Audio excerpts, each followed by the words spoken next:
नमस्कार YouTube family, juice किचनमध्ये तुम्हा सर्वांचं पुन्हा एकदा स्वागत आहे.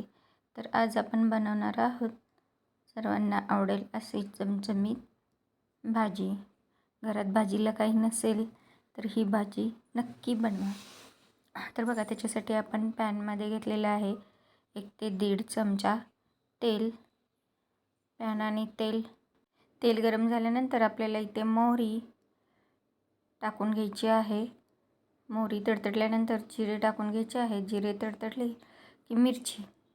तर बघा, इथे मी कमी तिखट आणि 1 तिखटवाली मिरची घेतलेली आहे. तर 2 मिरच्या घातल्यानंतर इथे मी 2 ते 3 कांदे घालून घेतलेले आहेत. कांदे या ठिकाणी एकदम बारीक बारीक चिरून घ्यायचे आहेत.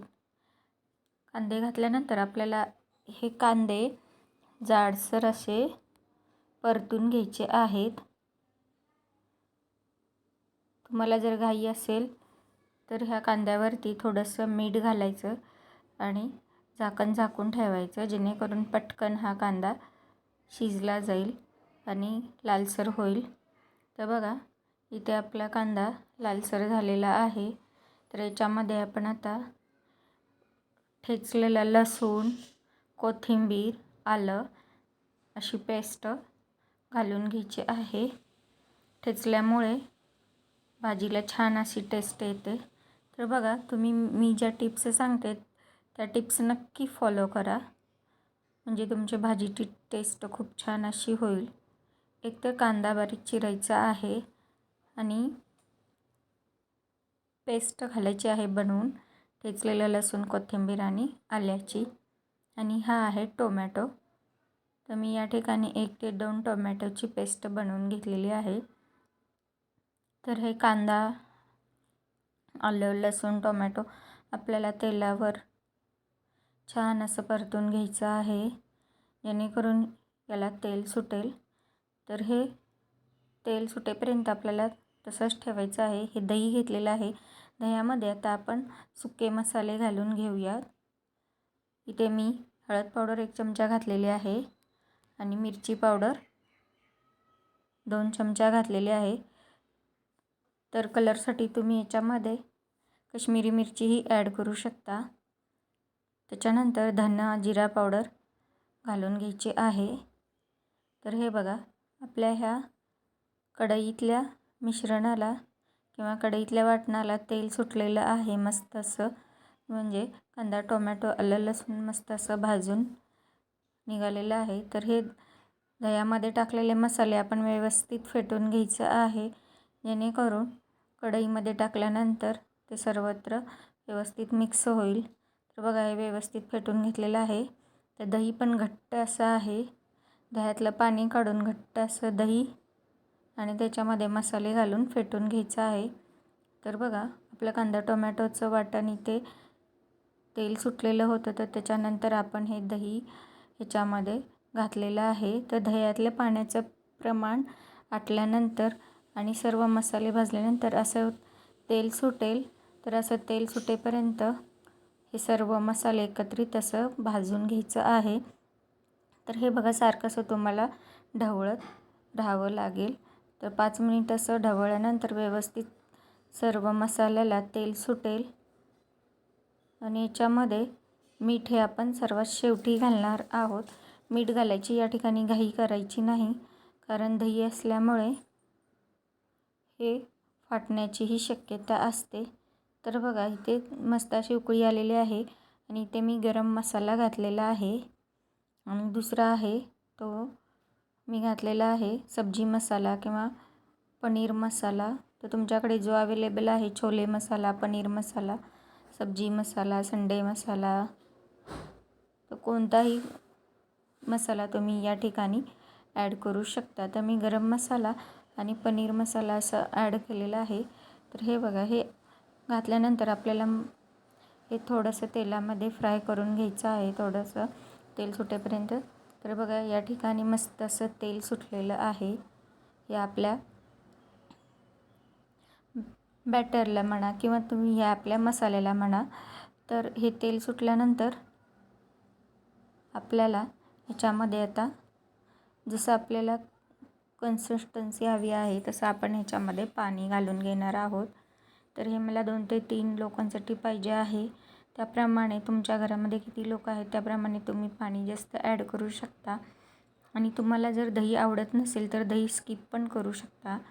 आणि हे बघा असं पाणी मी ओतलेलं आहे.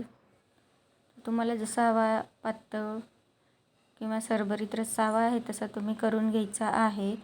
आणि जर चुकून जर तुमच्याकडून जास्त पाणी ओतलं गेलं, हा रस्सा पातळ झाला, तर याच्यामध्ये काय करायचं, गव्हाचं पीठ थोडंसं भाजून घ्यायचं आणि याच्यामध्ये मिक्स करायचं. म्हणजे तुमचा रस्साही असा घट्टसर होतो आणि या भाजीलाही छान अशी टेस्ट येते. जर तुमच्याकडे काजू अवेलेबल असतील तर ती काजूची पेस्ट आणि मगजबी म्हणजे टरबूज किंवा कलिंगडात जे बिया असतात पांढऱ्या कलरच्या, त्या तुम्ही वाळवायच्या आहेत आणि ह्या भाजीमध्ये मिक्स करण्या अगोदर त्या थोड्याशा भिजत घालायच्या आहेत. आणि काजू आणि हे मगजबीची पेस्ट बारीक करूनही तुम्ही याच्यामध्ये घालू शकता. त्यामुळे छान अशी भाजीला टेस्ट येईल. तर बघा, मसाले कधी पण भाजताना जर तुम्हाला असं वाटत असेल की खाली मसाले चिटकत आहे तर त्या ठिकाणी तुम्ही थोडंसं पाणी मिक्स करायचं आहे, जेणेकरून मसाले चिकटणार नाही आणि व्यवस्थित ते शिजून निघतील पाण्यामुळे. तर ते पाणी टाकून घेऊन मसाले शिजवायचे आहेत. आणि या ठिकाणी तुम्हाला जेवढं पाणी हवं आहे तेवढं तुम्ही पाणी घालून भाजी बनवायची आहे. तर हे बघा, मी असं सतत ढवळते आहे कारण आपल्याला भाजीची जी टेस्ट आहे ती वाढवायची आहे. आणि जी भाजीचा घट्टसरपणा आहे तो सारखा असा हलवून भाजीची आतमध्ये अशी पेस्ट तयार होऊन मस्त अशी भाजी तयार होणार आहे. तर असं सारखं ढवळत राहायचं आहे.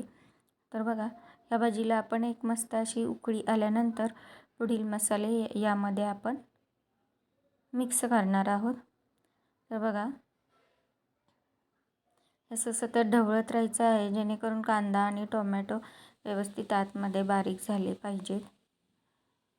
तर असं सारखं ढवळत राहिल्यामुळे आतमधले मसाले व्यवस्थित सर्वत्र मिक्स होतील आणि तुमची भाजी करपणारही नाही आणि भाजीची टेस्टही छान होईल. तर बघा, भाजीची टेस्ट छान होण्यासाठी पहिले तर तुम्ही ते तेलामध्ये जिऱ्याची फोडणी देता, ती जिरे व्यवस्थित तडतडले पाहिजे, मोहरी व्यवस्थित तडतडली पाहिजे. जर कच्चे राहिले तर त्यामध्ये तुम्हाला भाजीची टेस्ट बिघडण्याची शक्यता असते. तर हे बघा, ह्या भाजीला उकळी आलेली आहे. उकळी आल्यानंतर आपण हातावर कुस्करून कसुरी मेथी घालायची आहे, जेणेकरून त्याची टेस्ट बाहेर येईल. कुस्करल्यानंतर कसुरी मेथीची टेस्ट बाहेर येते आणि भाजीची टेस्टही वाढते. तर या ठिकाणी आपण गॅस बंद केलेला आहे. गॅस बंद केल्यानंतर आपल्याला चवीनुसार मीठ घालून घ्यायचं आहे, कारण आपली आता भाजी तयार झालेली आहे. तर या ठिकाणी आपण मीठ घातले तर चालणार आहे. तर चवीनुसार मीठ घातल्यानंतर इथे आपल्याला हिरवीगार ताजी कोथिंबीर घालायची आहे. ताजी कोथिंबीर घातल्यामुळे भाजीची टेस्टही खूप छान होते. तर बघा, आपण मीठ, कसुरी मेथी आणि कोथिंबीर बारीक चिरून घालून हे मिश्रण आणखी एकदा व्यवस्थित मिक्स करून घेतलेलं आहे, जेणेकरून सर्वत्र ह्या कोथिंबीर, मीठ आणि कसुरी मेथीची टेस्ट मिक्स व्हावी आणि भाजीची चव वाढावी. तर हे सर्व आपण मिक्स केल्यानंतर शेवटी तुम्हाला इथे 1 ते 2 चमचा तूप घालून घ्यायचं आहे. कोणत्याही भाजीमध्ये तूप घातल्यामुळे भाजीची टेस्टही वाढते. तर शेवटी भाजी तयार झाल्यानंतर 1 ते 2 चमचा तूप घालून घ्यायचं आहे. आणि या कढईमध्येच, या रश्श्यामध्येच तुम्ही ही शेव घालू शकता, पण मी ते रस्सा प्लेटमध्ये घेऊन मग शेव घातलेली आहे. कारण काय होतं, आपण जर शेव कढईमध्येच टाकली तर गरम गरम रस्सा असल्यामुळे ही शेव पूर्ण अशी नरम होते आणि ती खाताना पूर्ण अशी मऊ मऊ लागते. तर हे अशी ताटामध्ये प्लेट घेऊन ताटामध्ये शेव घेऊन तुम्ही रश्श्यामध्ये घेऊ शकता. त्याच्यामध्ये शेवेचा क्रंचीनेसपणा टिकून राहतो आणि शेव मऊ पडत नाही. तर चला, असेच नवनवीन व्हिडिओ बघण्यासाठी माझ्या चॅनेलला लाईक करा, शेअर करा आणि चॅनल सबस्क्राईब करा. चला बा